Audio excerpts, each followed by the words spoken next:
अरे आता सांगू काय आपल्याला, तुमचा आणि माझा हा सेवेचा लाभ नसल्यामुळे बाबाला तिकडे जावं लागलं. तिकडे जाऊन काय काही वाईट नाही झालं. बाबाचं लाखो दुनिया सुखात आहे, लाखो प्रजा आनंदात आहे, लाखो उपकाराचे ढिगाचे ढिग देवानी पाडले. बाबा काय बोलणार. तर या डोंगरावर आतापर्यंत असतं तर इथे काय झालं असतं त्याचा. पण मला पण पिनाकेश्वरांनी जेवढी काम करून घ्यायचं तेवढं घेतलं आणि आणखी अनेक ठिकाणी मला ते उद्योग दिले.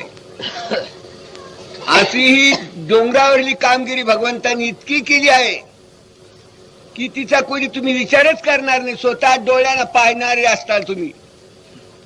काय काय कष्ट झाले, कोणाचे कशी कशी दुःख गेले, कोण कशी कशी वाचले, कशी कशी आनंद झाला.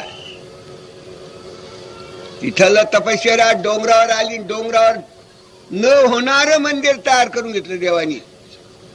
आणि तुमच्या सारख्या लोकांची अनेक अपायातल्या गोष्टी दूर केल्या. जेवढी सेवा होती तेवढी घडली बाबाला. आता काही तिकडे कमी नाही.